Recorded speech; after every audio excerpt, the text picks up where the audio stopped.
Hey everybody, Austin here, formerly of the Mark and Austin Show here on the Mark Lesko podcast with a special announcement. In my time away from the show, I've started a new business venture.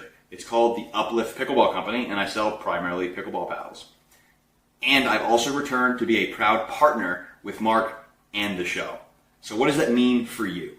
That means if you're in the market for a fantastic pickleball paddle, you can check that out at upliftpickleball.com. And at checkout, if you use the code LESKO10, not only will you save 10% off of your purchase, but you will directly support the Mark Lesko podcast via commission. And that's really what we're about here in the Penn State family, uplifting each other and succeeding together. Thank you so much for listening. We are Penn State. Now back to the show. All right, everybody, welcome back into another episode of the Mark Lesko podcast.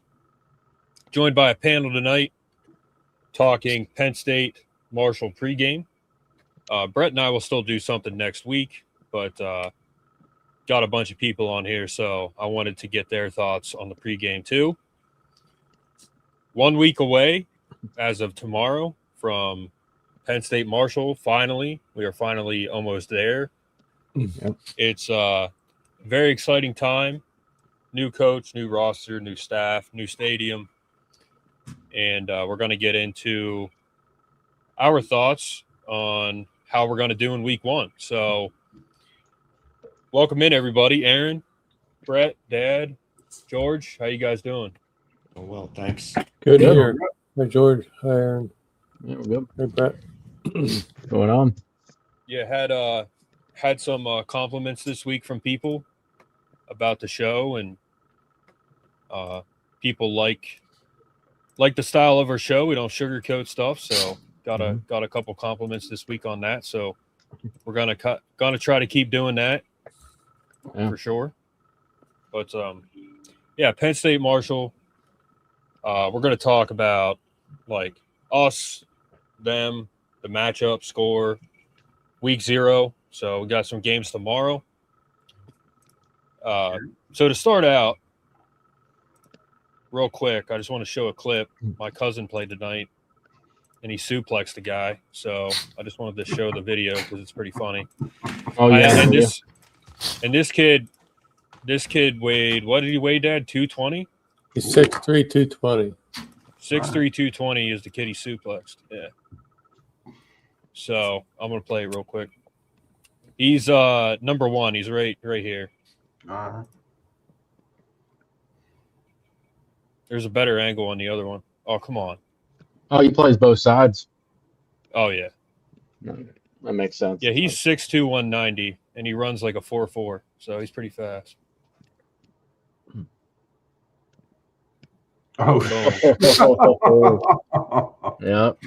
You do that in college, you're getting flagged for sure. Yeah, definitely getting flagged for that. Yeah. I mean, there's times where they might not, but right now, yeah, they're flagging that. Look at this angle.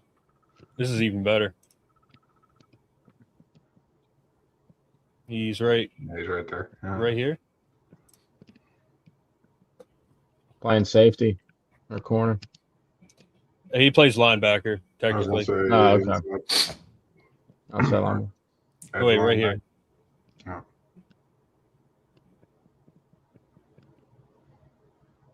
Oh, yeah.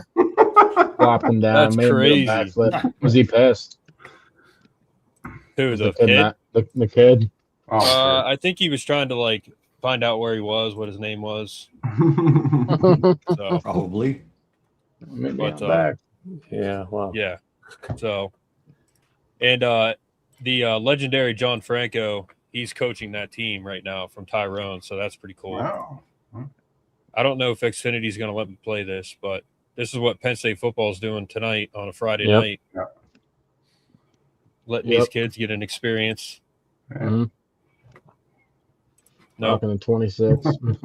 Xfinity is going to let us Do know better. that. Do better, Xfinity. Do better. Don't act like Breeze Line. Come on now. Yeah. So she runs in a touchdown. And she did what's this celebration right here? She did What is that? I don't know what it's called, but everyone does it. Yeah, Mhm. it's from a TikTok dance. So But That's they had, whoever got it. Yeah. Yeah. They had an Yeah. announcer. They had the cheerleaders. They had the Yep. blue band there. They had everybody there. Yep, there's pictures right here of Zay Robinson picking the kid up. It's pretty cool. Having fun. Yeah. Yep. That's cool. I love it. You got Andrew Rapplier in there, ripping it up. Yeah, I can't Big imagine. I can't imagine having that experience as a kid. I mean, all of us, if they asked Yeah, us to that'd do be that, awesome. we Oh would do it, man, you know? No, be awesome. So, yeah. But Get yeah, side good hit, footballs. Frankie. 6'3", 220, and he threw him like it was nothing. So good for him. All right, so Penn State Marshall, week 1, finally almost here. I know we're a little early, but again, because the guys are all on here, I wanted to talk about it. So we are. I just had it up. What's the spread? It was just on here. What is it? 27 or 30? Oh, okay. So it's 7. I'll try and make it a little smaller here so you can see it. I haven't even looked. But, I was just guessing. So Right, what'd you say it it's- was? Oh, it's only 24 and a half. Okay, I was thinking 27. Yeah. So over under 54.5. We're Yeah. minus 24.5 spread. Yeah. So first of all, I think we cover the spread. I don't know if the over is going to hit, but I think we cover the spread. But that's the over under. They have a 95.5% chance of winning Yeah, 19 to 1. Mhm. Yeah. Monday. It depends. What's that? I was just gonna say it depends what type of game we play too. If we run the ball a lot, be a shorter game, we might not score as many points. Yeah. We rip it down the field. If we do a mesh of both, then we could definitely put up 40 something. Yeah, we're number 18. Marshall's defense is horrendous. Their offense is okay, but they're just not a real good team. They have a good quarterback. They have some good running backs. They have plenty of receivers.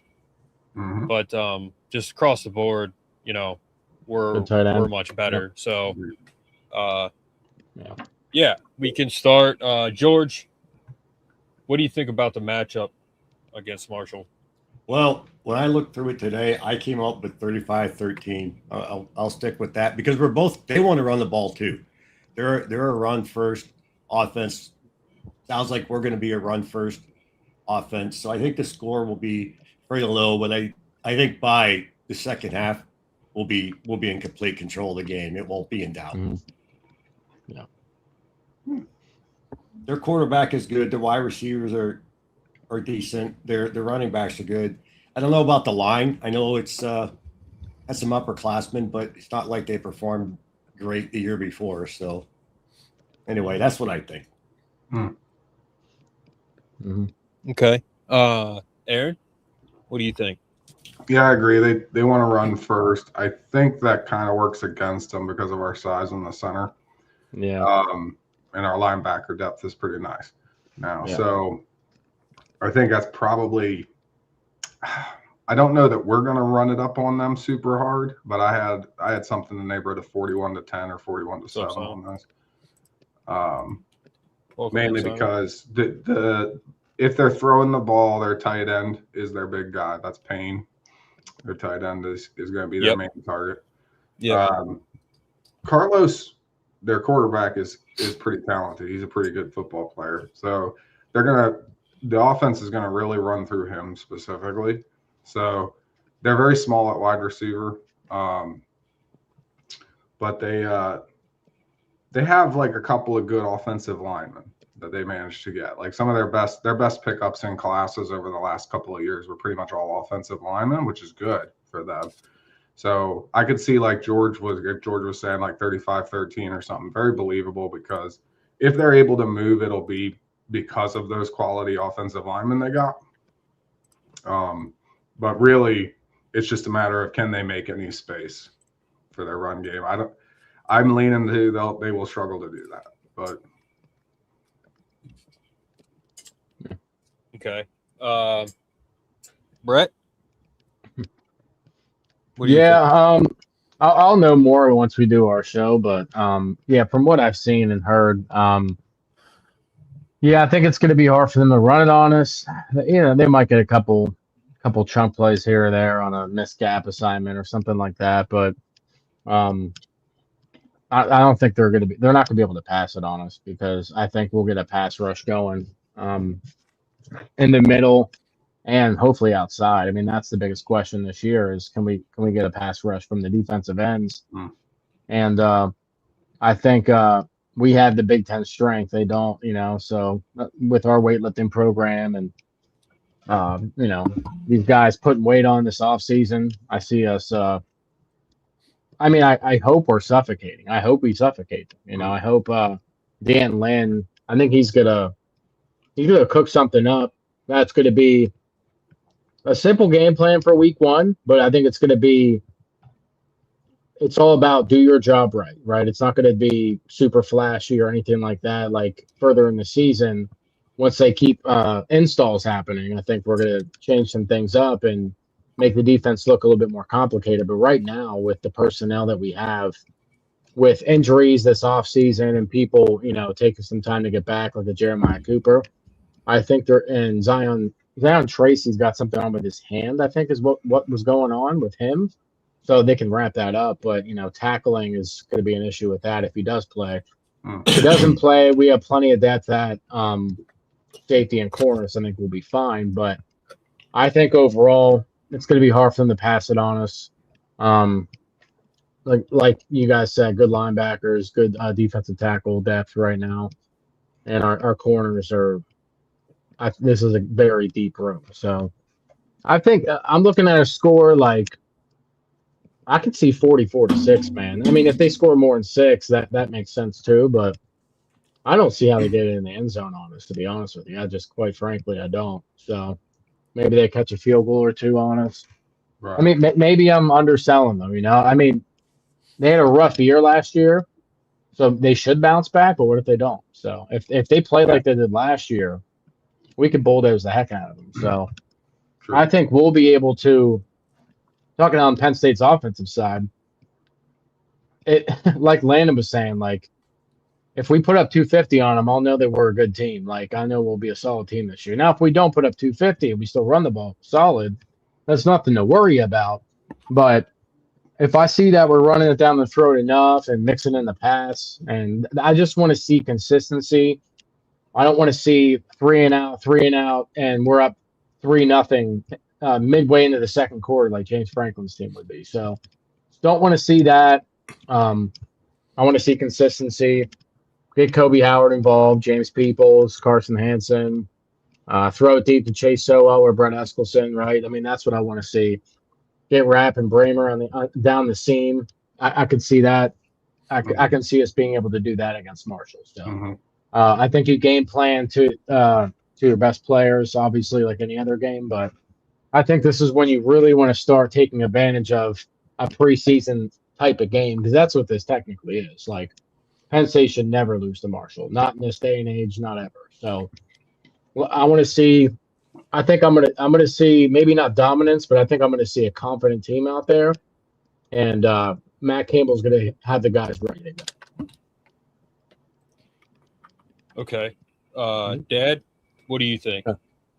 Who wrote that 2-page article on them Marshall, Mark? Phil Steele. Phil Steele. Okay. Yeah, do you want it? You No, I got I got some stats on Carlos Duria Wilson. 6'2", 225. So I see him running against us. Some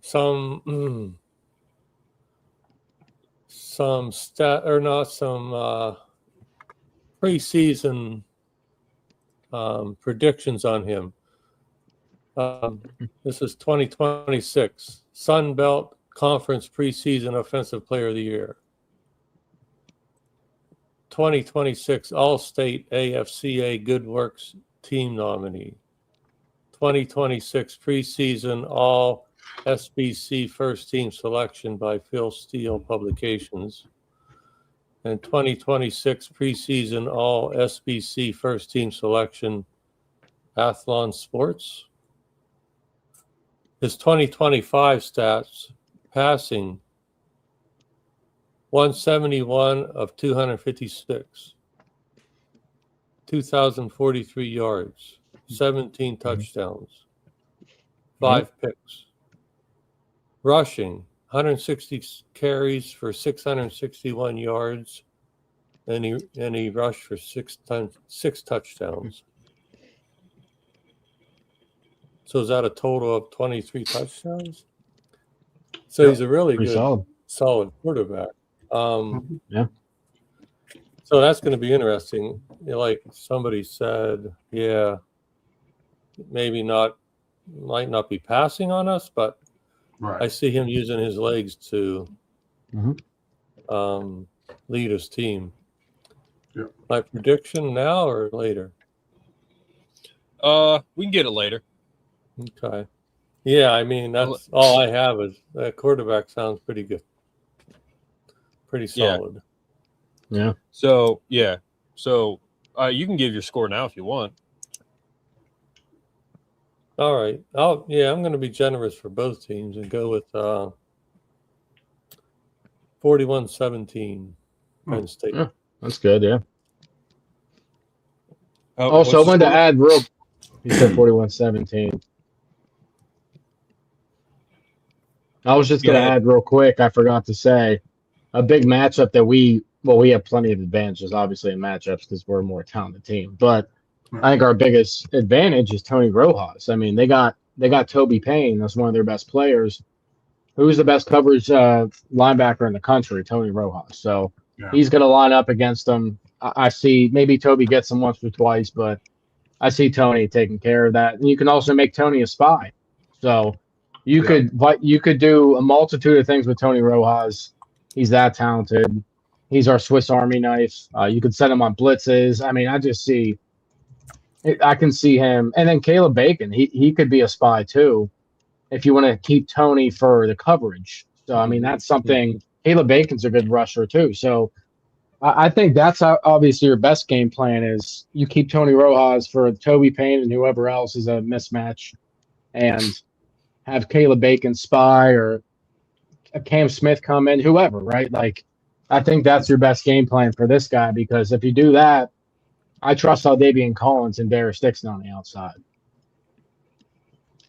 Nobody said anything about, because I think we all assume it, but how many times has this Marshall team played in front of 107,000 people too? Yeah, and I looked. Never.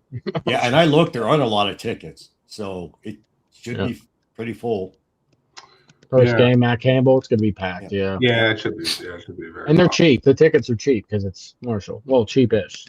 Not as cheap as they should be. Right. I was gonna say the last time they played against, might have been us actually. Against Joe Paterno or something. Let me see here. I'm gonna look that up. They played us. They played us more recently than that. I think.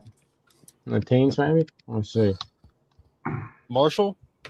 I feel like we played Marshall not too terribly long ago.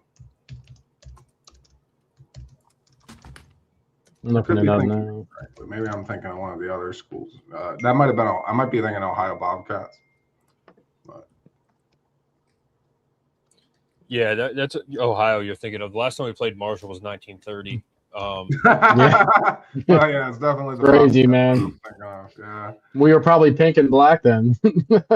Yeah, and we won 65 nothing. I wasn't alive then. I promise. I'm not that old. How much of an advantage we get into whenever we get 2 or 3, 4 straight tennis in the field? Yeah, so you're welcome, John. So, all right. So pretty much what this comes down to is their offense. 65-0. Yeah. Their offense revolves around their quarterback. Their quarterback is really their best guy. So Carlos Del Rio Wilson led the herd in rushing. He was an efficient passer last year. So it's a run-first offense, revolves around him. They have multiple running backs. Jashawn Barbie, he'll get more carries. Transfer TJ Lester out of FCS West Georgia. And then receivers, DeAndre Tamares and Adrian Norton are back. Tight end Toby Payne, like Aaron said, he's probably their standout guy. He's starting for the 3rd straight season. Owen Sweeney is a transfer in from VMI. Christian Hamilton and guard Robbie Martin are among the contingent that made the move from West Virginia to Marshall. So, and then on defense last year, one of the worst in the Sun Belt. So that's one of the worst in the country. And the portal still took a lot of their best players. The front line was decimated. 3 of the top 4 sack leaders transferred out. Team's top 3 tacklers graduated. They only have one returning linebacker, Javay Gilmore, and Kelvin McBride from NC State and Mikael Williams from UTSA can replace some lost pass rushing production. They have a new defensive coordinator, new head coach. So their secondary gave up a lot of passing yards last year. They lost some guys there. They did bring some guys in, but overall their defense is horrible. So, and I'm not trying to downplay Marshall. I think it's going to be a good, hard-fought game, but I'm going to kind of go the opposite way of you guys. Their defense is terrible, and we have. That's why I said 6. Huh? That's why I said 41-6. I only gave him 6 points. Yeah. So with our tight ends, who again, I think we're going to see a ton of rotation at certain positions like running back, tight end, receiver, even O-line. So with the combination of the running backs we have, the tight ends that we have, the receivers, and the fact that Taylor Mauser is going to throw the ball down the field, like you said, Brett, last episode, 4th in the country and passes past the line of scrimmage. Penn State was 4th in passes behind the line of scrimmage, so which is total opposites. We have the OC, the quarterback, and the head coach on our team now. Say that again.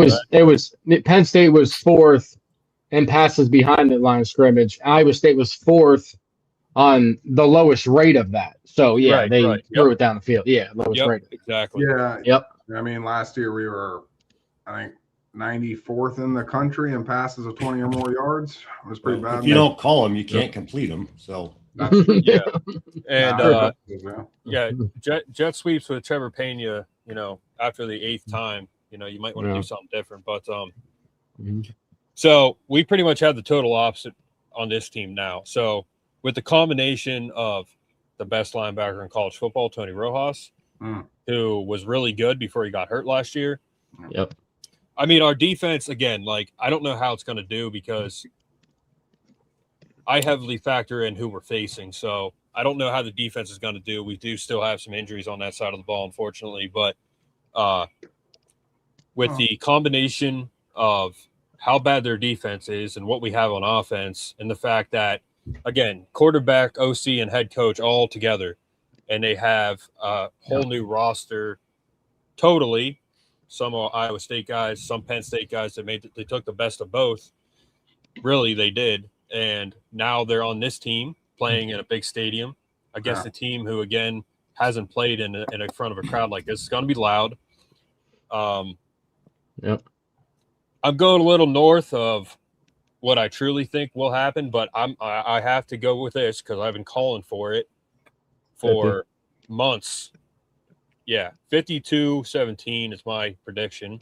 Okay. I know we were going to say the score later, but I just want to throw that out there. Yeah, why not? So I think what they're going to do on offense, definitely going to run the ball, and I think we're going to see multiple guys touch the rock. They're going to give us some stuff to look at tight end, and I think they throw some deep balls. I think it's going to be a combination of the white shadow. Yeah, I think it's going to be a combination of everything. Death taxes, killing Akron in the opener. That's what it always was for Penn State, and it was raining outside, of course, every time. But it's usually a couple run plays, play action pass for like a 60-yard touchdown. I hope we see that. What I want to see in the first drive is a couple good runs, play action pass, deep ball down the sideline for a touchdown. That's what I want to see. That's what Joe Paterno always did in his openers against inferior teams. That's what I want to see. When you score quick, you score a big, flashy play that gets confidence going, and then, it just propels that momentum, fires up the defense. So their defense versus our offense is why I give them 52 points, and their mobile quarterback with some weapons against our defense, who we'll see how they look. But that's why I give them 17, because I do think their quarterback is going to be kind of hard to stop. But that's really my whole take on it. That's what I think is going to happen for us. I looked into it. The last time they played in a stadium similar to ours was 2024 against Ohio State. Yeah. Now they actually had it tied 14-14 in the first half and ended up 49-14. So but I could vaguely remember. I was like, I know they played somewhere that long ago, but I remember that. Yeah, 2024. And that kind of rolls into that, George, is like what Tank asked, is like, well, the score be in the first half. Well, it might be a little slow getting going. Don't be surprised if it is. Because like you're talking about maybe. Well, it's a new staff, and then you also have a brand new defensive coordinator, right? So I think they're going to be feeling some stuff out initially, but I could see 17-6, 17-6, and then the first half or something, and then we blow them out in the second half.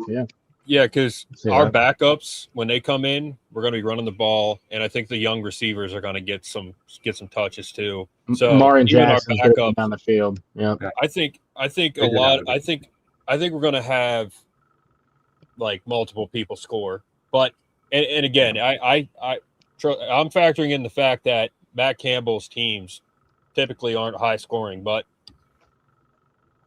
the new team staff, new stadium for these guys, like just the excitement of the game. I think they try and put up some points, and I think they do. I think the offense does look good because again, this defense is not good, but we also have Temple, which could be a game. We'll see, and then Buffalo. So I hope we make the most of these teams in the first 3 weeks. So that's why I have that score. But good build. Also, Tank, to answer your question, yes, they did have a different coach because Tony Gibson, this will be his second year at Marshall. I forget what his name was, but the guy they had before that's the guy that left, and like the whole team just left, like quit. If I'm their defensive coordinator, though, early on at least, I'm going to throw everything I can think of at Malachi. Yeah, he's all the talent in the world, but he hasn't seen every stunt and every blitz. I mean, there's just no way to practice all of that. I don't know. Like maybe he'll hold up, but I could see that slowing us down a little bit. Yeah, it could. Welcome in, guys. Is Tommy? Are you new? I don't know if I've seen you before. We are. Thanks for stopping in. I think we're stopping in, guys. New. Yeah, Simon, Tommy, Tank. Yep. Tank, Thomas, the Tank Engine. Yeah. Tank was here. He was here recently. So that was interesting what Aaron brought up about Marshall and Ohio State because it was what 14 all. Yeah, it's 14 all at the end of the that was the year under Terry when where did we go? We went out there. Ohio State. I mean, we were with them for the first half, and then they must have watched film in the locker room and kind of blew us out in the second half. But that's an interesting. What does Ohio State do at halftime to? I think Ohio State just starts slow, Mark Senior. They kind of always have since Ryan Day's been there. They're like a little bit. I don't know. They're a little sluggish when they're playing teams they think they're going to beat. That was the year Marshall won 11-3 though too. So that was their good year. And they were a better team for sure. Yeah. I read some Marshall press, and I don't know where they're getting this, but a couple different places and on YouTube, they think they have 9 as their basement. 9 wins. Where are you getting that? I just don't see that. I realize they don't play in a tough conference, but I don't see that with the roster I'm looking at. I think they really like their quarterback. There is that tendency now in this sport where like people will be like, man, that quarterback though, and that's just automatically Diego Pavia. Diego Pavia is it, you know, and so he had a junior year glow up. Yeah, people get excited about that. Which I mean, to be fair, he's probably one of the best quarterbacks in that conference. But he doesn't tackle running backs, which is he doesn't play 22 positions. So you know, it's one of those things people get enamored. But I'm just saying, you position by position, I don't see a 9-win team there. Yeah, I think when I looked at them versus the rest of the conference they're in, like I could see them winning 8. Yeah. Because the rest of the conference is in pretty rough shape. Yeah. They're playing Gardner Webb. Like I've never like even Taylor heard of Gardner them. Webb, and they're in there with Akron and now Middle Tennessee State's a mess. They're not really in a good spot either. They're not beating South Alabama. South Alabama's always pretty The Jaguars, decent, so. they probably won't win that game. But They won't win that. James Madison will probably win that one. James Madison, I don't know because they keep flushing. They keep flushing stats, right? And so, like, that's true. Who knows what they're going to be this year? App State, they're always pretty decent. They're well coached. Yeah. But Georgia State's decent. Yeah, I mean, I think the reason people like them too, they do like all their best recruiting has been on their offensive line. Like they actually have decent line play, which is it's one of the major keys to winning. So I can kind of see why some people like them. I think they're taking it too far. I think they're just like getting stars in their eyes a bit with it. But I see them winning 7. Yeah, I could see them winning 7 or 8. Sure. But, all right, so Old Dominion. They could win that game, but Old Dominion's tough on offense usually. Yep. So we kind of gave our overview. Well, hold on. So we gave our overview, score prediction, and everything for Penn State and the game in general. But for Penn State, what do you think we do across the board? Like, what do you think happens? Who do you think scores? How many yards do we get? What's the defense do? I mean, Aaron, start with you. What do you think? Right. So we'll get into Penn State right now, and then we'll get into Marshall. I think the first thing you have to do if you're Penn State is probably establish a line of scrimmage. I want to go out and hit somebody in the mouth early, especially if I'm a new coach and I'm trying to get my team wet under the years. I want to see, I want to go hit them in the mouth, show that I can run for 8 to 10 yards whenever I feel like it. And then I'm going to get into my playbook a little bit just to get my guys warm with some of my 13 and 12 personnel, because that's a big part of that's going to be a big part of what we do. You got the best tight end room probably in the country, so it's going to be a big part of our game. What I do want to see, and we'll probably do some of that because you're feeling yourselves out in this kind of opener, so. You're seeing what works. Yep. Yeah, like you may see us line up in a 13 or 12, and then suddenly we break into a spread, right, before we snap the ball. Because we have guys who can stretch the field. Bramer can stretch the field. Rappelier can stretch the field. So I'm sure we'll be showing them some interesting looks, but it's more for our purposes than anything. I'm actually probably mostly interested in how the defense is going to play. Because I've watched enough Iowa State over the last few years. I was kind of impressed with them, and I followed them a lot in the Big 12 because I always felt like they were punching above what they should be able to, being the second best team in Iowa. I don't know how they managed what they did some years, and then just watching their defense, like.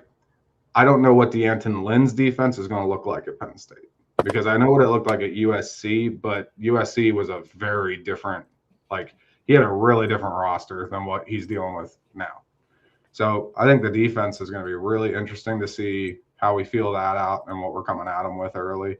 And then for me, being the strategist type, I always want to see how the coaches are communicating.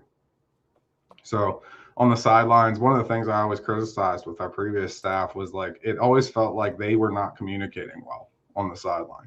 It just felt like play calls were late. They were struggling to figure out what they were going to do. They didn't have a plan for the drive. It almost felt like I couldn't tell you exactly what was delaying things maybe, but something felt like they just didn't have good communication. They don't. So I want to see that stuff. And that would be something, Jadon, that's for sure. Watch them run people over. I just want to see him play. I just want to see him play receiver in general. I just want to see Cooper Cousins catch a touchdown. Come on, this isn't Andy Kolonicki. We're not lining him up a receiver. Yeah. But everybody loves it when a big man gets a touchdown. Everybody loves a big man getting a touchdown.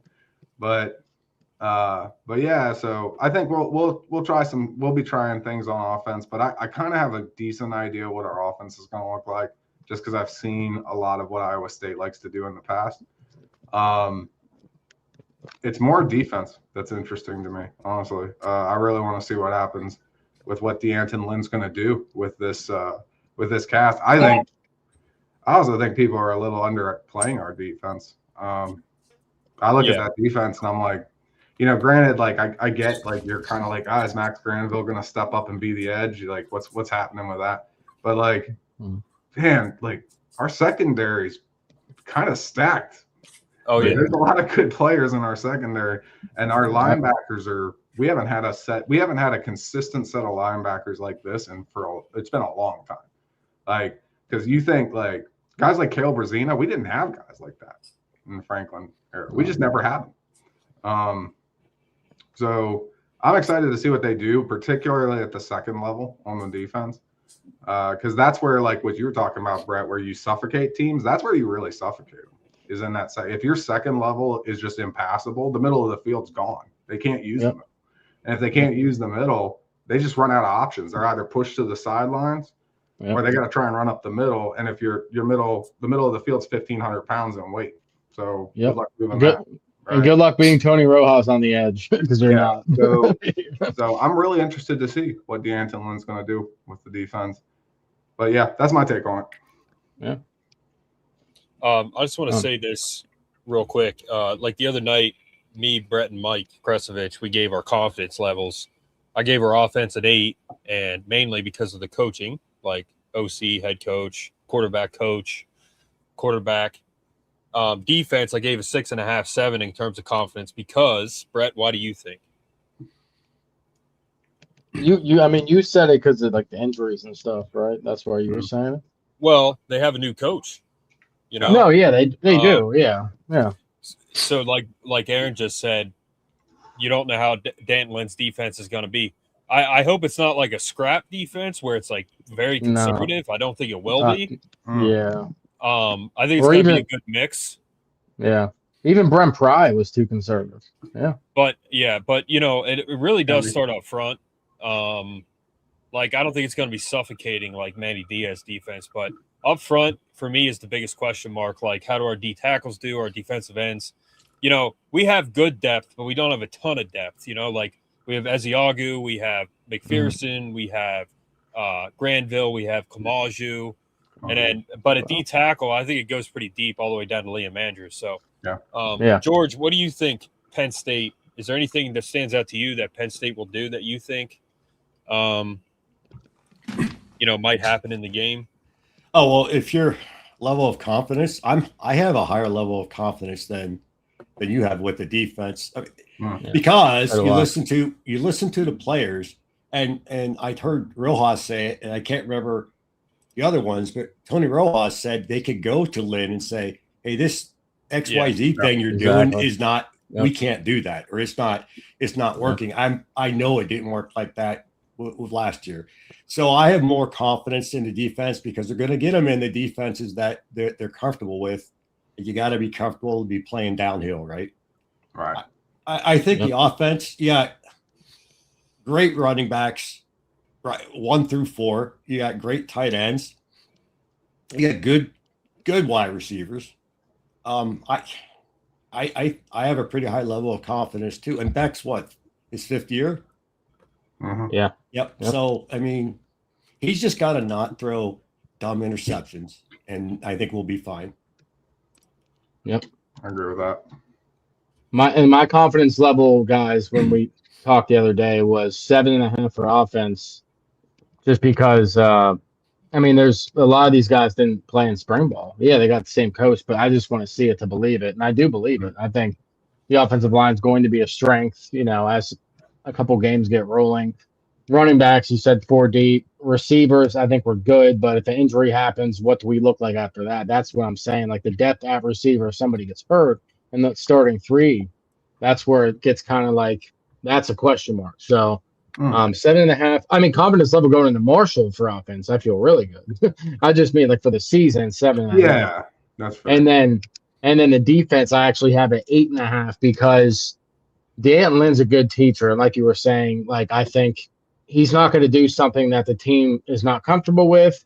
It's the complete opposite of what Jim Knowles did last year. Just complete, utter malpractice. Like there's no other way to put it. Just complete, utter idiocracy. It was terrible. So, I think what I meant by suffocating earlier, I think our defensive tackles in the run game are going to be suffocating, specifically for game 1. Like if we're talking about suffocating, I think you put Ike Isiagu for the running game. He's going to be. They said he's been really solid.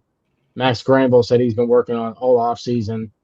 So maybe not like as a whole will we be suffocating, but I think in the run game, I just don't see how a lot of teams are going to be able to run on us. We're huge. So I think Dan Lynn wants to stop the run. That's their main priority. If you do that, 3rd and long, you can tee off on. That's when you get aggressive and you do Manny-like aggressiveness, but just in a different way. So if you can get them in second and 9, 3rd and 7, like they can tee off on them. So you put Davian Collins and what's his name? Darius Dixon out on the island. Darius Dixon. And then once Jeremiah Cooper's out there, you got Jameson Patton, you got Marcus Neal ready to take somebody's head off.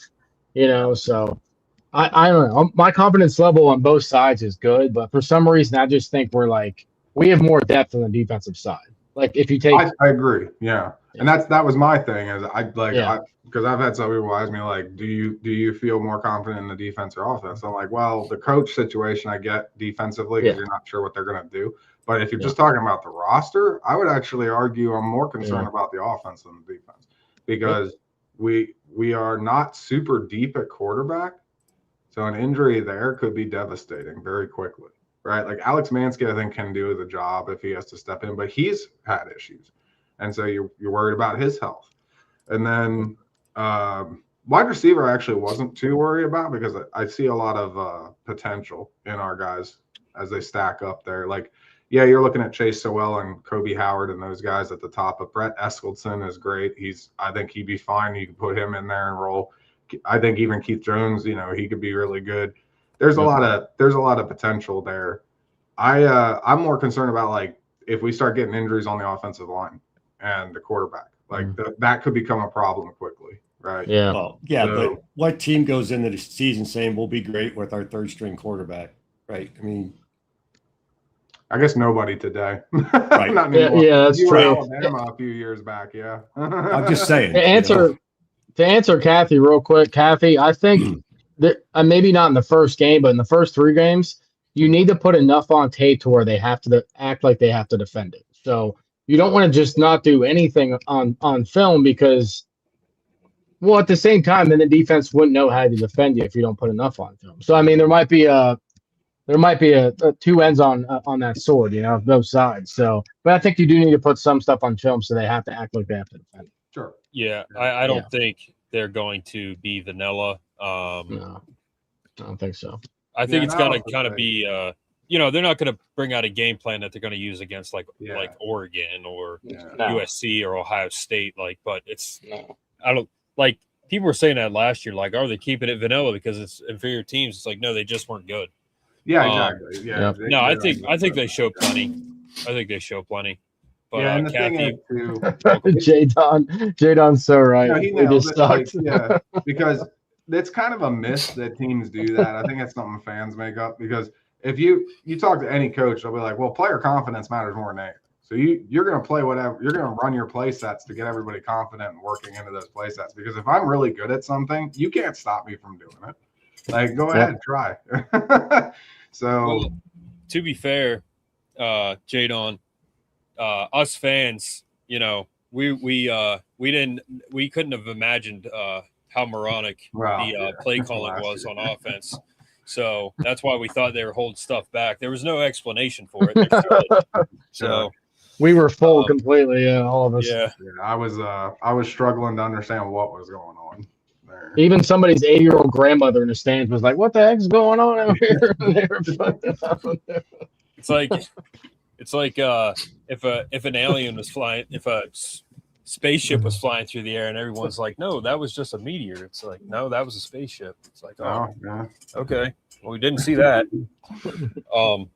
But George, yeah, you gave your thoughts on Penn State, right, George? Yeah. Okay. I think your dad hasn't said much yet, though. Yeah, Dad. What do you think about? I'm going to try to answer these comments, guys. But Dad, what do you think about? What do you think about Penn State? What do you think they're going to do? What I would like to see them do on offense is start out with 2 back-to-back passes. Yeah. And then see what that does. See if that opens up a running game. Mm-hmm. That's what I want to see them start out with. I like that. Yeah. Offense. Somebody asked me what the prediction of the first half would be. I don't know yet. My level of confidence in the offense is unknown right now, because right now we got recruits that came here under James Franklin. We have recruits coming here because of Terry, what he did last year at the end of the season. We got recruits coming here under Coach Matt Campbell. So I don't know how that offense is going to gel right now, so I can't predict my confidence level in the offense. Defense is defense. I mean, I have 100% confidence in the defense because one guy makes one good play, the whole defense is up, ready to come back out and destroy. So what I want to see is some short passes to the tight ends right in the middle, 4-6 yard passes. Bring that, 6 yard pass and a 2nd and 4. All right. Use the tight ends more than we have been. In the last 6 years, maybe. Defense, I just want to see what our ends do, contain the ends, and force the quarterback to run up the middle against a unrunnable defensive line. How's that? Yeah. What we will not see ever again is Michigan 2023. Nobody's ever going to run it down our throat like that ever again. Oh my and it gosh. feels good to say that, and it actually means something, because that's never going to running back. Who was that running back? Oh, that was he's on the Rams. Was it Blake Corum? Blake Corum. Yeah. Blake Corum, yeah. Wow. Blake Corum and Edwards, I think. So Yeah. That was fun to watch, actually, but not against us. that was brutal. And I will say, too, before He was anybody chimes in with it, if you think Penn State's been using their tight ends, you're not quite understanding what Mark Sr. is saying. We use our tight ends to throw to. That was it. And it was because it was the only offense we had. Mm-hmm. That is not the same thing as using your tight ends. Using your tight ends means blocking downfield. It means jumping into 12 and 13 sets and sending guys that are changing between blocking to cover across the middle pass, where you send one up and he covers the high end of the pass. So you catch it underneath and he breaks it open through the middle of the field. That's using your tight ends. We didn't do that. We just had nobody to throw to except for our tight ends, which was not the same thing.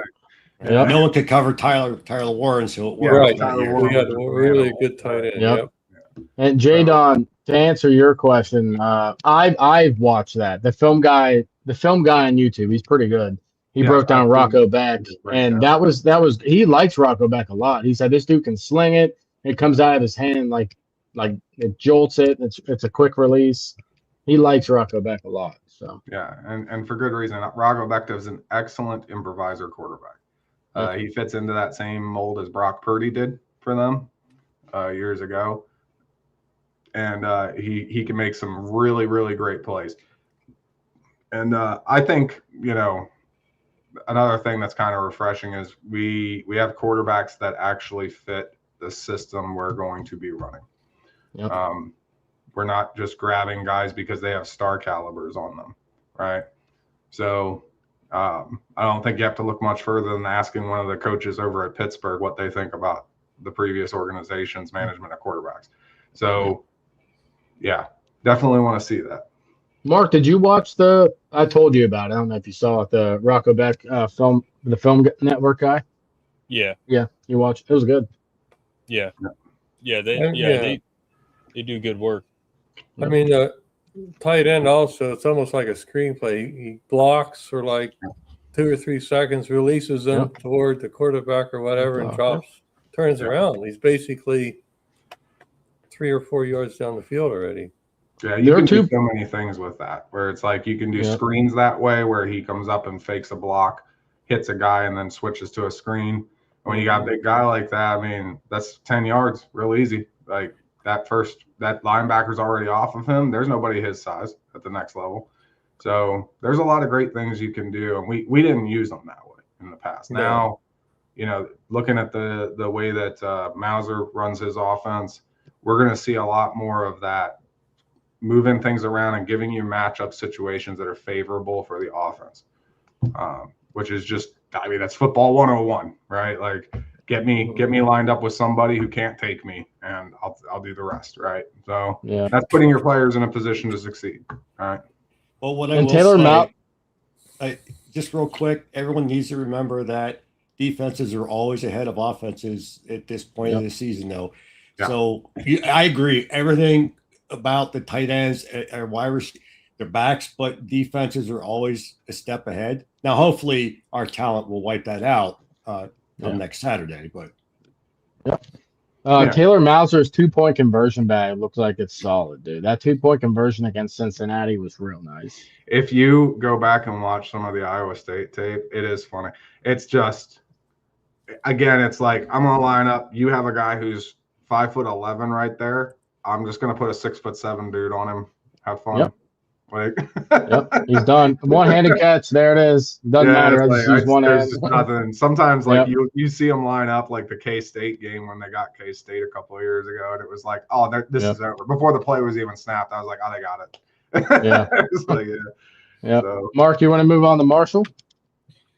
Yeah. I just want to say real quick, in terms of what Penn State will do, I kind of already said it, but for starting out, I hope they, get a couple runs, play action pass, big time play, big burner, or they just score quick, maybe a long run or something. But more than anything, I just want to see multiple guys.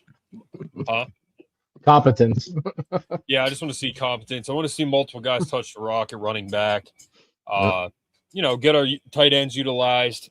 But the biggest thing I want to see is just, competence, just decent production on offense, some flashy plays, some flashy touchdowns, like a long pass or two for a touchdown, maybe a nice long run. That's what I want to see, because I think they can do it against this defense. I just want to see points. I want to see them score high 40s, low 50s at least. That would be amazing. Like, that's what I want to see. Haven't seen real good competent offense really since like Idaho in 2019, where they put up 79 points. So I just want to see, even if they only score 35, 42 points, just something we can look at and be like, that's a good productive offense that we can build on, that, they can score more points in the next couple weeks. Because at the end of the day, if you're scoring points, that's usually a pretty good sign that your offense is, firing on some good cylinders there. Now, we haven't mentioned, like, maybe we get some points on defense too. We'll see. 6-6. Like our secondary stacked. But or special team points, kick returns, special teams returns. Points. Yep. Jeremiah Cooper's a ball hawk, but I don't think he'll be playing week 1. I don't see him ready for week 1, but maybe week 3, I think he'll be ready. I want to see the young guys get in. But yeah, I agree, Thomas, kind of with the defense. Like that can happen. You know what I mean? That's kind of why I don't really know. That can easily happen to anybody, you know, on defense. It happened to Alabama against freaking New Mexico or whatever a few years ago, where they were just running all over them, you know. Like it can happen. It's defense, you know. It all depends on what the offense is doing. You know, a mobile quarterback, that's dangerous. So, injury big, yeah. Tank with Tony Rojas healthy. If Tony Rojas stays healthy, I don't think Swiss cheese is happening.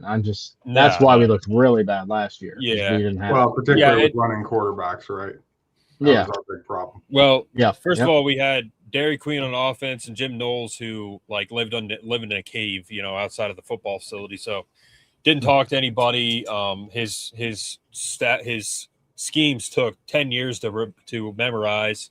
I mean, Deion Sanders wouldn't have been able to run his defense last year. So see, on offense for years, we've been acting like we were holding stuff back. Yeah, it just turns out we just sucked. Yep. We definitely sucked. Run, play action. Yeah. And Rocco's going to run a lot too. That's another thing, you know, that we kind of haven't mentioned. Hopefully not week one. Just let him, you know. Defensive end contained. Yeah, it could, you know, we'll see. Anything could be a weakness or a strength. Yeah. We got strong guys, so I think, Yeah, that's the thing. The tight ends are hard to match up against 100%. We have 6'7". Yeah. 6'7". No, neither did Will Levis. Yeah, I mean, the other thing too at defensive end, I'm actually like the vibe has been changing at defensive end because now you're hearing a lot more people going, I don't know if Penn State actually has a defensive end issue. I don't think they do. Hearing the stories from camps, you know, Granville and the guys, it sounds like, you know, there's a lot of good players up front, and then there's a lot of potential right behind them because you still got freshmen in like Elijah Reeder and Ford back there. Yep. So, and then they even talked about maybe bringing the linebackers down and doing some work with them as a little bit more with the pass rush, especially if you want to bring 5. So I actually don't know if our pass rush is going to be that much of a problem. It's gonna be by committee, regardless. It's gonna be by committee. I would be surprised if you had like a massive explosion. If you had like a Micah Parsons come out, that would be like maybe if you're looking for that, then maybe we're a little disappointed. But I mean, Granville could be that. But if anybody can beat Chop Robinson, it's going to be Granville because that's his comp. That's Tank, exactly. That's what I was saying. Like if you're looking for like a Micah Parsons, that may not be present here. But in terms of like consistent pass rush as a committee, I think that they have a lot of talented guys. They have a lot of ways that they could come at you with 5 or 6 dudes. Like the year we had Utor Gross Matos and Shaka Tony, they weren't completely insanely good, but by committee they were decent. They were good enough. Pass rush, So Shaka Tony and Gross Matos, we could have that. Well, but you also got to remember too and this is something I always put out there, is like a lot of pass rushes are made by the second level, right? Yep. So like one of our problems was the middle of the field was wide the hell open when we would run pass rushes. Like it was because we didn't have the linebacker support, and so and we didn't have like fast low end safeties, and so like we didn't have this thing where we could spread a nickel with a bunch of really good DBs and then mix in some heavier linebackers and just shut down the center of the field, like take away everything out to 20 yards. Because when you take away everything out to 20 yards, it adds a tick, right? It adds like a full 1 second tick to that clock. And you look at pass rush differences, the time to a quarterback between like a good team and a bad team is usually about a second. It makes a huge difference. If your secondary buys you 1 more second, it's massive for your pass rush. So a lot of times, like teams are often made in many ways by their pass rush, by that second level. The second level just shutting things down and giving the quarterback nowhere to go. Right? I wonder on some of the obvious passing downs if they don't sprinkle Ayrton in there too, because he is fast, he is athletic.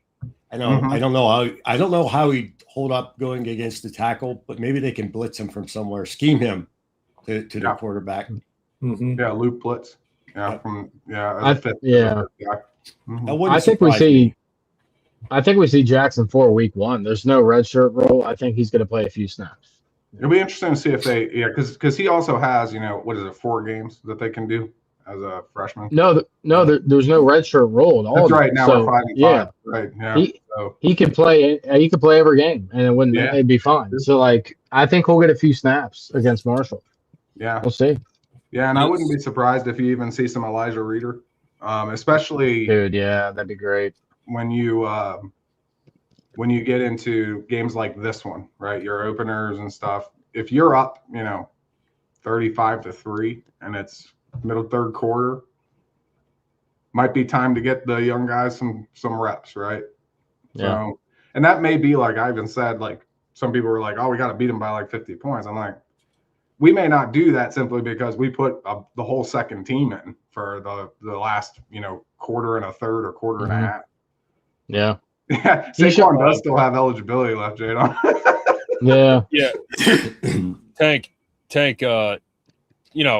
none of these guys at Penn State right now have started for Penn State. So we don't know if we do have a game breaker at defensive end, Yep. I think that's where that comes from, right? Yeah, like we don't know yet. I mean, and again, like that's defense, like Brett said, they have more depth in offense and we're stacked at secondary, but for me personally, there's just some question marks. Now, I'm not saying we're going to be bad, but there's some question marks there. Like we will see. I will say this.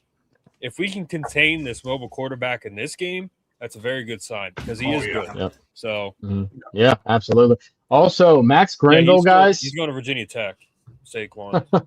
Yeah, Max Granville shouted out Keyshawn Burnett. So think about that. Keyshawn Burnett is a true freshman, redshirt freshman, I believe. Yeah, he came in last year. And so Max Granville was asked about who's doing well, and he said, "Shout out to Keyshawn Burnett." So watch out for him, number 43 from Pittsburgh. Deshaun Burnett. Yeah, Deshaun Burnett. Yeah, Deshaun Burnett. Yeah. But yeah. He had some really good practices, I was told. So all right. I didn't see that. I mean, maybe. Yeah, I think he has. I don't know what he has, but I heard he had something, but I didn't think it was that bad. No, I don't think we. No, we're not saying that. Keep chopping. This is a good. Like I respect Marshall. They have a good quarterback. I mean, I think their defense is horrible. I'm going to stand on that. But no, this is not like an FCS Midwest from NCAA football. All right, so Marshall. This won't be as long of a category because we know more about Penn State than we know about Marshall. So, real quick, one more highlight. We'll just do this between every break. I'm just kidding. So this is Frankie's kick return. By the way, Mark's cousin's guy. That's the Joe Paterno. Huh? John Franco. Yeah, so that's the Joe Paterno of Central Pennsylvania football right there, John Franco. So this is his kick return. If it's going to play, Xfinity hates podcasting, so. Gosh darn it. All right, so he has the ball there. He's gone. Oh, yeah, he's really gone. That's just tonight. Dude, he's so fast. Like, he's just an athlete. Nice.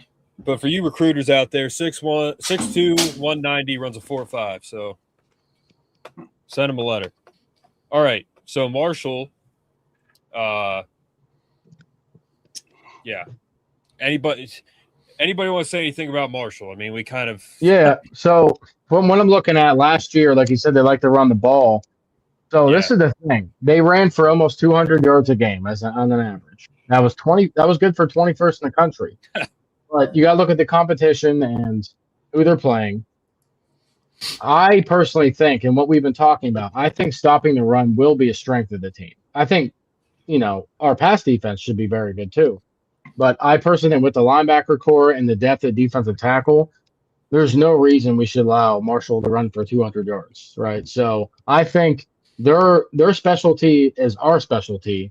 We have better athletes. So at the end of the day, I think we hold them 50 yards rushing or something like that. That would be a very solid outing. Maybe they break a big one. Maybe they get 75 yards rushing or something. I don't know.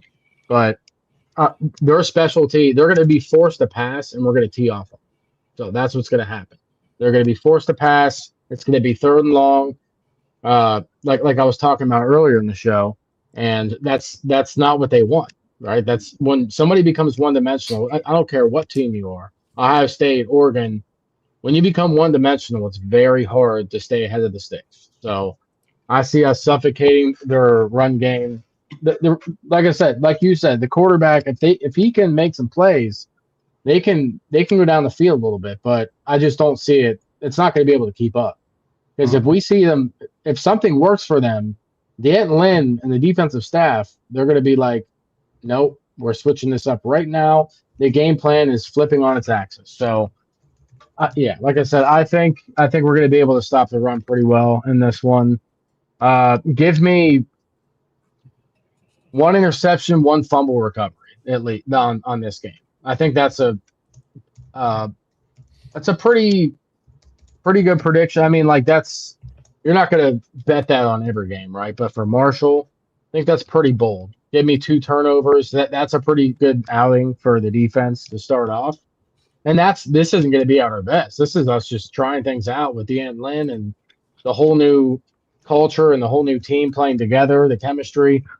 Give me 2 turnovers, one interception, 1 fumble. Now, when you say 50 rushing yards, do you mean past the line of scrimmage or just running around in the backfield? No, I mean like for the whole game. I think we can stop Marshall for like 60 rushing yards. Yeah. Yeah. Yeah, I agree. Where'd you guys watch Armstrong, by the way? Can you tell me that, where you saw him? Were you watching his game or? So George, anything on Marshall that stands out to you? I was looking what they think the weather's going to be. The other thing that comes in, if it's warm and it's, early September, it could be, we have a lot of depth to rotate in. They don't, and that can get teams in hot weather too. Other than that, like Brett said, they have to run to throw, and I think they're not going to be able to run well, and then they kind of get in trouble there. Yeah. 77. Anything else, George? No, I'm good. Thank you. They have like 70 plus for transfer portal guys, so that's another thing. Yeah. Or 75 total new play. Like they've recruited 75 new players, total new players. Yeah. So, yeah. Yeah, they have a lot of the same questions we do on that. And I will say, for Marshall, I talked about the team already, but I will say if you are ever in West Virginia, take some time to go to the accident site for, I think it was flight 932, 1970. Marshall football team was killed in the accident. Take some time to go there if you're ever in that area. I know it was a very it was a valuable experience to me to stop there. Yeah, all Airways flight 932. 75 people were killed. I mean, basically the entire Marshall football team was on that. Yeah, was killed. Yeah, that's another thing. We haven't mentioned. That's obviously very sad part of their history. We Are Marshall. That's the movie. Yeah, I mean, We Are Marshall. If anybody else can use the "We Are" chant, it's Marshall. So some people online were making fun of it going up into this game, and I think that's just stupid. No, bad taste. Yeah, great movie. Very good movie. Very good movie. Mm-hmm. Bobby Bowden really helped them out at that time. They were using their film room. So yeah, just great movie. Go, if you haven't seen it, watch that movie. That's a great movie. Matthew McConaughey's in it. Yeah. Should have won an Oscar. I don't think he did, but he probably should have in that movie. I should have. Mm-hmm. So, but if George, you have nothing else to say about Marshall, really, I could probably put these two segments together. I mean, can we contain their quarterback? If they can, that's a very good sign for our defense because we don't know. but I think we're going to be fine there. Coach Kagey's got them ready. I think the defense is going to be fast and explosive. And, I agree with Brett. Like, obviously, we want to see turnovers. And I think a Danton Lynn defense is a mix of a scrap defense, a mix of a Manny Diaz, a mix of, I think it's going to be fun to watch. So, let's get a couple turnovers, force some fumbles. Let's have a Devin Still type breakthrough and just annihilate their running back and pop the ball out. So, if we can contain their quarterback and,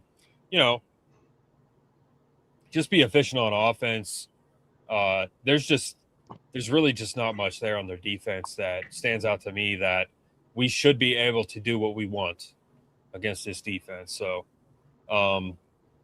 who's next, Dad? Marshall has to set some kind of tone in the first quarter. I mean, if they don't set some kind of tone in the first quarter, they're done. It could be over. It could be over in the first quarter. But that really gives, like Aaron said, both teams have a lot of questions. That gives Coach Campbell an excellent opportunity to see how much depth he has at each position. I mean, he can play three different teams, one in the second quarter, the second one in the third quarter, and the fourth team in the fourth quarter, and see how deep we are. And that would answer a lot of questions if Marshall doesn't show up in the first quarter. But they have to set some kind of tone or it's over. Oh yeah. Amen. You gotta punch the other guys in the mouth when you're at a disadvantage. Yep. But it could be an opportunity for Coach Campbell to see what he has. Yeah. The Marshall QB, if he sees Armstrong, Nadeem running after him, like he's gonna poop. So he's got to change his pants. Yeah. I mean that dude's big. So yeah, I agree, Tank. Every time I played football, I was trying to put him in a hospital legally, of course. That's football, man. You hit. BT is using We Are now too. We Are alignment.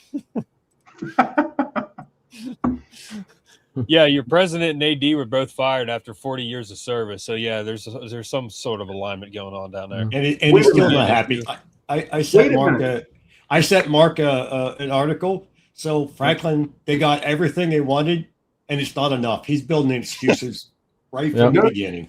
But George, I just realized something. He's got his turkey dinner. They're the Hoagies. Yeah. Oh my God, yeah, they do. Yeah, he's the turkey. Franklin went in there, shook their hands, and said, "Thank you for the Southern hospitality." Then said, "You're fired. You're fired." Well, yeah. Well, he didn't want too many people at the table eating his turkey. Nope. So Campbell reduced the size of his office because, and again, I was standing in Franklin's office before it was done. It was like way too big. But anyway, he had an absurdly large office that he didn't deserve because he couldn't coach a game to save his life. But Campbell reduced the size of his now office, and Franklin expanded his office at Virginia Tech. So, this is a different James Franklin, but, he's doing the same thing again. So, but yeah, George. Yeah, he's making them mad now too. All right, we are turkey birds. Favorite food for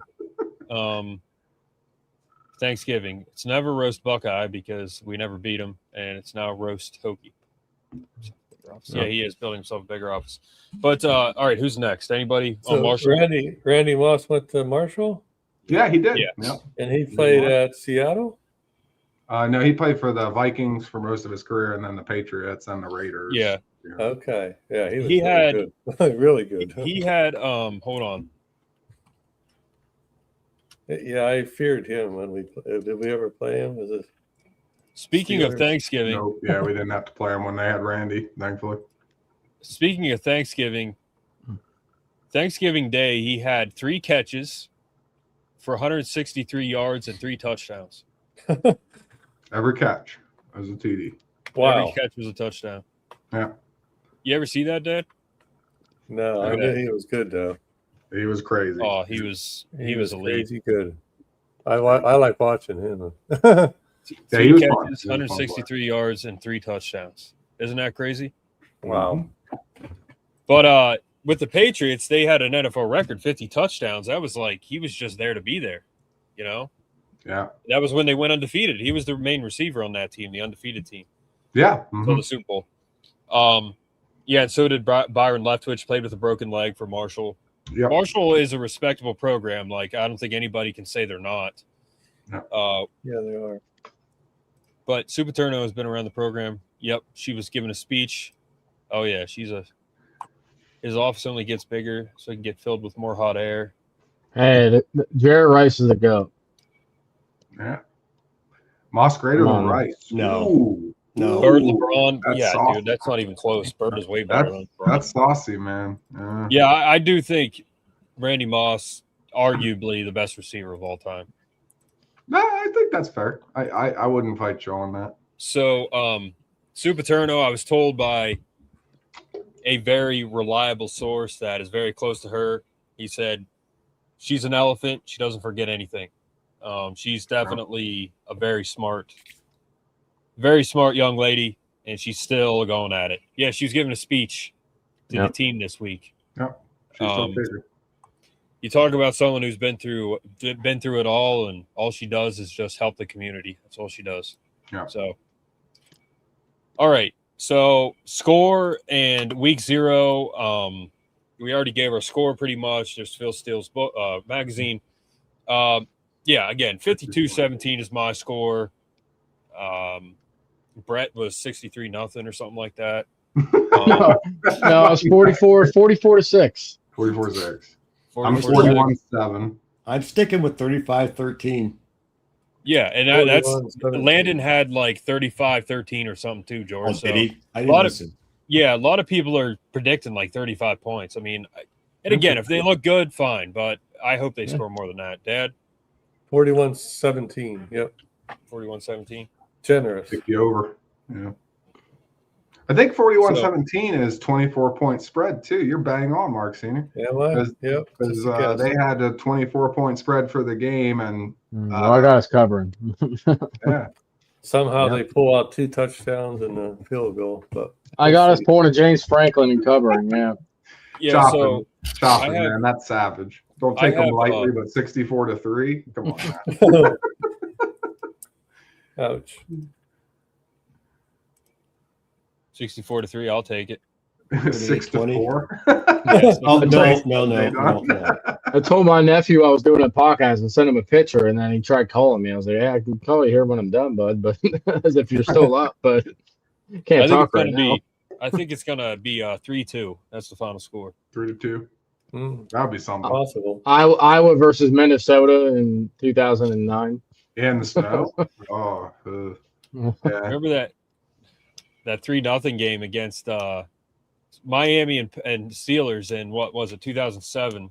2007. Final score was 3-0. Ricky Williams tore his pec and he was retired.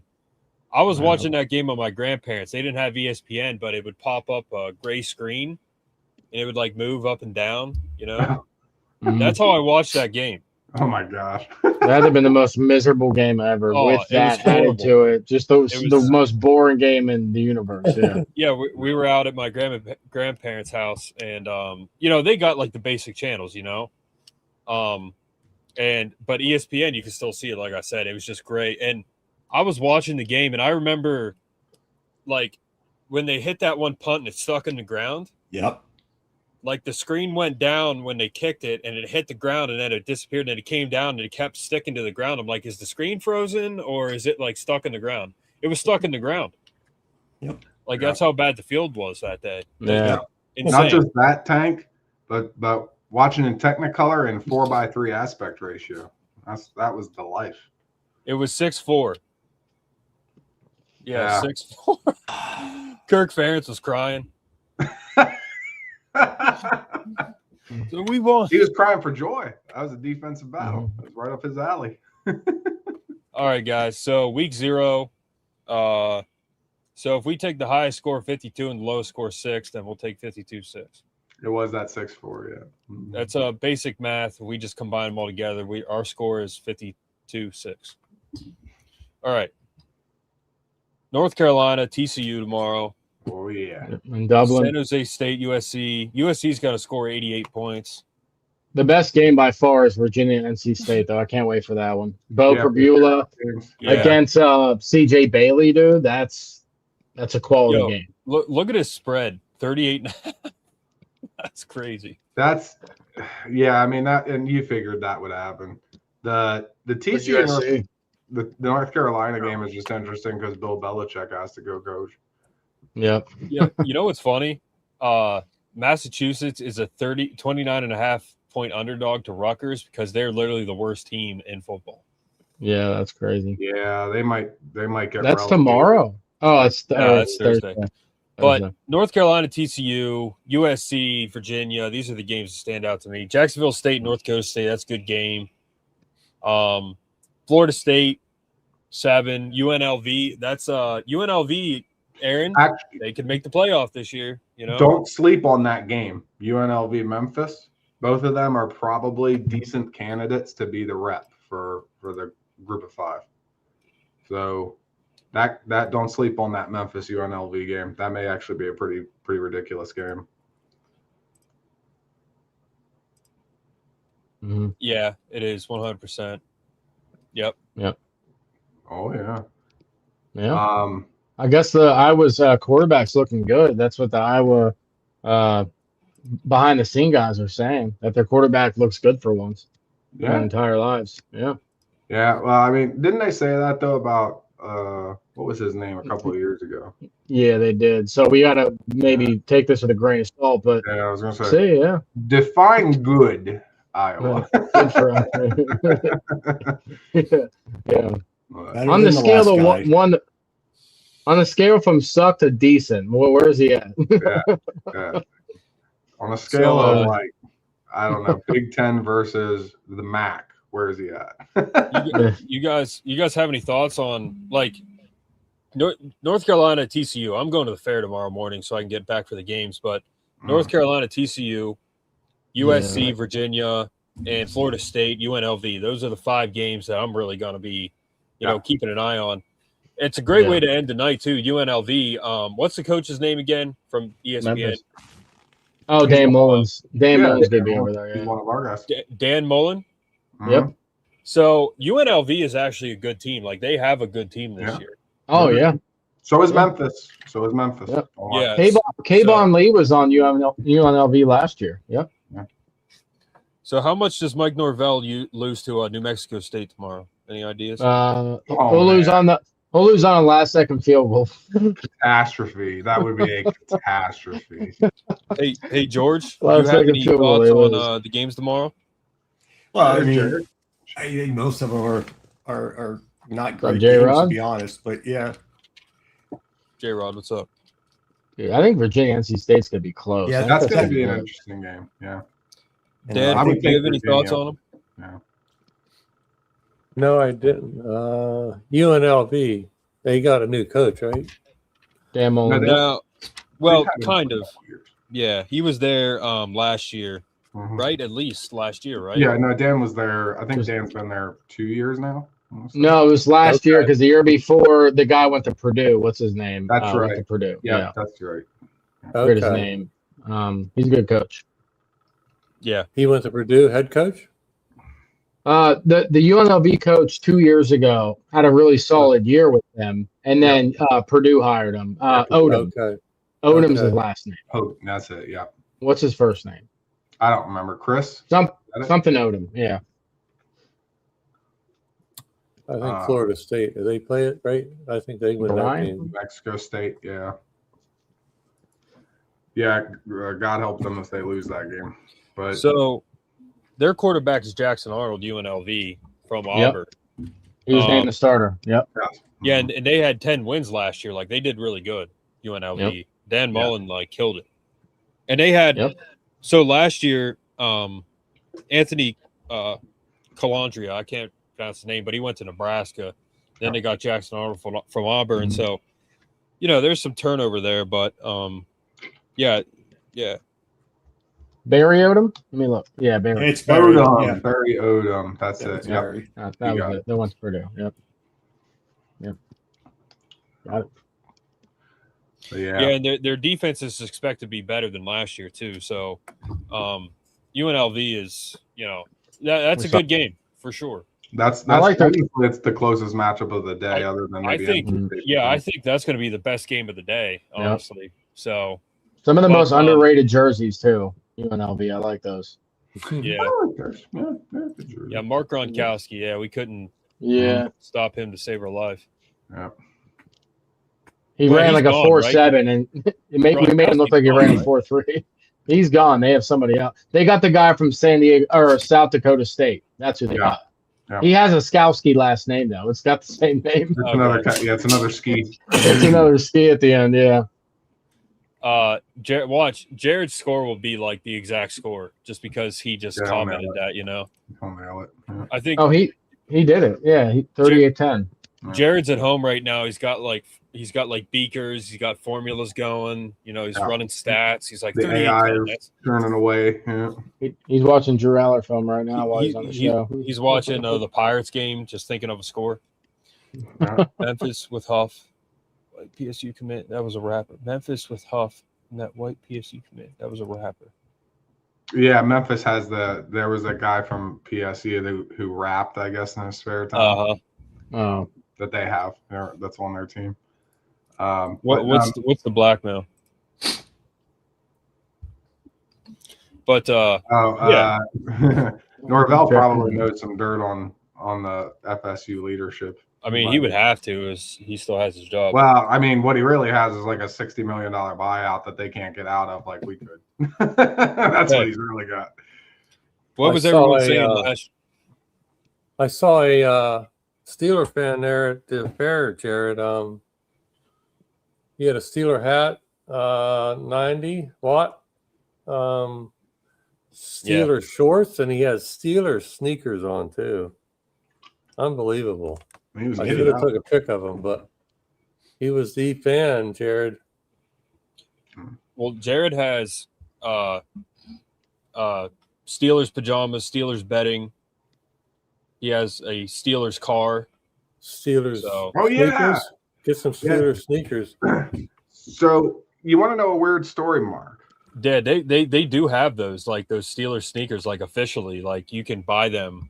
Yeah, that's probably what he had. He probably had like the official Steelers shoes. Yeah, I know Aaron doesn't have them. But no, I don't. No, but the a weird story, Mark. I think I've actually met Jared before this podcast. Okay. Because he has that Steelers car, right? No. And I thought it was him, and I'm like, I'm thinking about it. I'm like, I wonder if I ever met Steelers Jared. Truck. He has a Steelers vehicle, and I go to car shows, and I swear I've seen him at one of them in the past. And I was like, I feel like I talked to Jared once before this podcast, so I may have met him once, and we just didn't remember. There's only one Jared, so yeah. Yep. I've seen the Steeler truck. Yeah, I don't think he has a Steelers car. No. Okay, I couldn't remember it because I don't remember if it was a truck or a car, but it was. I met a guy at a car show who had a Steelers decked out vehicle, and I was like, "Oh man, you're big on this." And he kind of reminded me. What part of the state was he in? Was that? What part of the state was he in? He was in. That would have been Gettysburg. Wow, he's brave. Okay. Jared, you go to a car show? Yeah, I was gonna say, Jared, you ever been to car shows with that thing? Freaking Gettysburg. Brett's yelling at Aaron. You ever been to a car show? No, I said Jared. Yeah, yeah. Jared. Answer me. Nah, dude, it wasn't Jared. Well, my dad's a Steelers fan here in Central PA, which is a mixed battlefield here. It's Ravens, Eagles, and Steelers. Gambler said, "Gotta love the black and gold." Every time I see Iowa, I'm like, that's the Steelers. Yep. Oh, they do. Yeah, it looks very similar. Yeah, except Iowa was first, though. That's the thing. Iowa was first, right? PA right here. Yeah. College football, Iowa. Yeah, that all went to Jared. The NFL. So. Oh. All right, Tank. All right. You went to Jared. So did they close? Gambler, by the way, that 08 loss for us against you guys. I mean, that still, hurts. So, Well, that was so brutal. Yeah, that was brutal. Would have been in the national championship that year if you freaking, you guys didn't win. But Daryl Clark, threw an interception for us, and then they went down. And yeah, I think he was. But concussed. anyway, that was terrible. But well, yeah, he was. He was concussed too. Don't forget to mention my Steelers paper clips and hedge clippers. Ah, Yeah. You got So hedge clippers? Jared dyed his grass black and gold. Yeah, cut some with Steelers hedge clippers. My goodness. See, I don't have to dye my grass anything. It's just green. See how that works? Easy. Yeah. Yeah, and the Raiders, they just, they have a jail in their stadium, so. Well, we have like 6. So does Philadelphia. Listen, the Georgia Bulldogs should have a jail in their stadium, but Yeah. You know what's funny?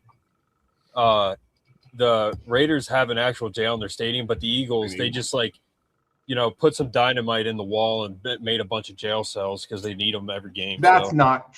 Don't listen to him, chat. He's full of it. Listen, Did you we got guys- a drunk tank, and it's actually just a tank of water that we throw you in because there's nowhere else to put you.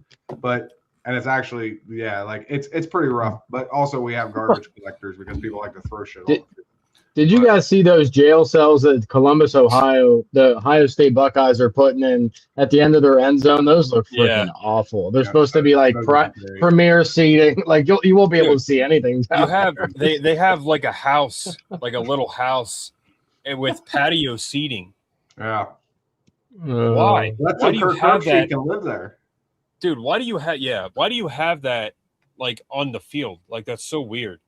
Isn't it? It looks terrible. It looks really bad. Look great, yeah. So it's under construction, and so when you're sitting there watching Ohio State, just be sitting in a Adirondack chair, just be like, oh, they scored. Like, wow, look at that. There's some guy's gonna be napping, like sipping on a Keystone Light in there, just living it up. Like, George, did you see that? Like, that's such a horrible concept. Field level? Is that Keystone? Yeah, it's literally right behind the freaking goalpost. Yeah, you can't see anything when you're on the field level. Yeah. Old Pennsylvania. Like, if you're going to have something like that, have it up in the air. So if you're going to sit on a porch, at least you can see. Like, they're right on the – like, some Ohio State players are going to catch a touchdown and, like, run over an Adirondack chair. Some guy sleeping. I mean, it will. Yeah, it's going to happen. Yeah, I was like 6 rows up, and I still couldn't see the field. It's not a good place to be if you want to watch. Like, unless you're at the 50 – like close seats, like they're not good seats because you can't see anything. That's Ohio education for her. They don't know what they're doing. Yeah, it makes perfect sense. We're a bunch of idiots. Nobody taught them geometry. Yeah. We're scrambling. We got to figure something out. Oh, let's just put this right here. They can't see anything. Yeah, look at this. This is such a dumb concept. It looks so bad. I've never seen anything like it. Like you'll never see anything like it again because it shouldn't happen. So I guess this is a window. And this is the student section back here, right? Yes. Yeah. So a door, a window, and then patio seating. Yeah. Like, why? And look You're at not that. seeing anything. Look at that. So it's right behind you. the And like the first 5 or 6 rows are just behind that. Is that on the sideline or in it's so bad, man? the end zone. Look at that. It's in the end zone. Yeah, they're not seeing anything, man. That's so stupid. I just don't. Yeah, I don't know what they were thinking there. 150,000 for those suites. They're pretty sweet, aren't they? Wow. You pay 140 grand to watch one game in those things. Oh God! Why would you ever do that? That truck wasn't me, Jared. Oh, Jared, we thought it was you. Yeah, sorry, man. I guess it was another Steelers guy around here. I guess. Wait, what is this? Is there seats up top too? There's seats on the top of it, yeah. Oh, dude, that's so stupid. You see those red seats right there? That just makes it even worse for the student section. Not that the student section was good, but now it's worse. Yeah. Just don't be in the first 5 to 7 rows. So you're watching the game up here. I thought it was a bus stop at first. Yeah. So you're watching the game up here, and then you have to walk all the way around to go down and do what? Like take a nap? Or well, you gotta get your rocking chair out and sit on the porch. so you can catch the field goals. And then wait till someone catches a touchdown and then breaks their thigh bone on that freaking wall. Yeah, that's the thing is somebody's going to run into that fence. Guaranteed. LeBron's the only one who's going to buy those suites, so that makes perfect sense. No one else is buying that. If they do, then they went to Ohio high school too. Well, you know what they should? They should just go into it. They should put a bus in the stadium that drives by the suites and picks people up and moves them to other parts of the state. If you charge me that, I'm paying. I'm living there the whole year. Like, what are we doing? If you're going to charge me that, I mean, it looks like apartments to me. I'd be like, can I just stay? Can I just? Somebody said on the original post, they said you might as well just buy an Amazon house. It looks better than that. Cheaper. One of those portable houses from Amazon. You know what's funny? I always said Ohio, yeah. I always said, dude, the Ohio State chant is like a 4-letter word. It's like why is that a chant? You're spelling Ohio? Like correct, Jared. Yeah. Half of them don't even know how to spell Ohio. So But you know what the best part of dead center of Ohio is? No matter which direction you're going, you're leaving. Yep. Yeah. Yep. Yeah. Do you know what the best part of being in the Pacific Ocean is? Price of a nice house. You're as far as possible from Ohio. You can't get any further. You could buy a house with a pool in Altoona for that too. I mean, seriously, in Altoona, like that gets you a pretty decent place. Yeah, $150K. That gets you a mansion in Columbus. Mm-hmm. Yep. Yeah. But all right, guys. Anything else? I don't think so. It's good. I think we talked pretty good. No, we are. State. Yep. So I just want to remind everybody. I know we've been talking about Ohio State, but they are second place. Yep. Well, the difference is Ohio State actually wins. Yeah, exactly. Yeah. Yeah. Ohio State makes. Yeah, you got to give them that. I mean, Ohio State fans are. That's why they're in second. For the mostly. Ohio State fans are mind-numbingly just delusional, but Notre Dame fans, like, I question. I just question like their just general IQ across the board. Yeah. Like someone said the other day, they play 3 top 20 teams. I'm like, only a Notre Dame fan would brag about that. Yeah.